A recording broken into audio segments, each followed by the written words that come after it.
ચલો હવે જોઈએ ઉદાહરણ 6.3.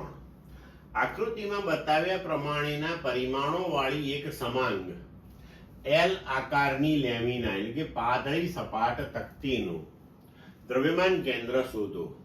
આ તક્તીનું દળ 3 કિલોગ્રામ છે. હવે અહીંયા જુઓ, આકૃતિની અંદર તમે જોઈ શકો છો કે આ જે એલ આકારની પાતળી સપાટ તક્તી જે છે ને 3 વિભાગોમાં વિભાજિત કરેલી છે અને દરેક વિભાગ જે છે એના પરિમાણ સમાન છે અને આ સમાંગ તક્તી છે એટલે આ જે પ્રત્યેક એનો વિભાગ છે તેનું દ્રવ્યમાન પણ સમાન હશે. બરોબર. હવે જુઓ કે એલ આકારની પાતળી પ્લેટને 3 ચોરસોમાં વિભાજિત થયેલી અહીંયા બતાવી છે. તો દરેક ચોરસની બાજુ 1-1 મીટરની થશે. તો અહીંયા આપણે આકૃતિની અંદર જુઓ કે જુદા જુદા બિંદુઓના જે યામો દર્શાવ્યા છે તેને આનુષંગિક દરેક ચોરસ નાની પ્લેટ જે છે તેના દ્રવ્યમાન કેન્દ્રોના યામો નક્કી કરી શકીએ. ધારો કે ચોરસોના દ્રવ્યમાન કેન્દ્રો C1, C2 અને C3 છે. હવે જુઓ કે C1 ના યામ, તો C1 ના યામ C1 ના મધ્ય કેન્દ્ર ઉપર હશે. હવે આ 0 છે, આ 1 મીટર થશે, અહીંયા આ પણ 1 મીટર થશે. તો C1 જે છે એના યામ અડધો મીટર એટલે કે હાફ મીટર અથવા તો 0.5 મીટર લખાશે.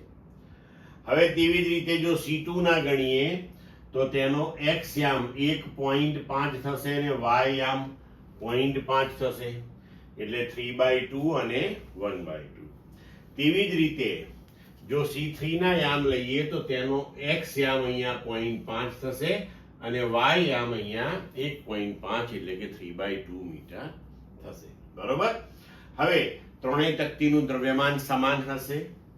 તો સમગ્ર પ્લેટ ના દ્રવ્યમાન કેન્દ્રનો સ્થાન સદિશ આપણે લખી શકીએ xy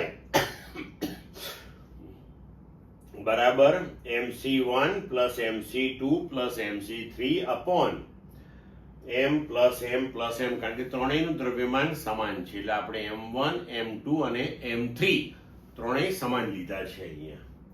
તો હવે અહીંયા આપણે લખી શકીશું m1 અને નીચે 1 1 1 એટલે 3 થઈ જશે અને C1 C2 C3 ના યામો આપણે અહીંયા ગોઠવી દીધા.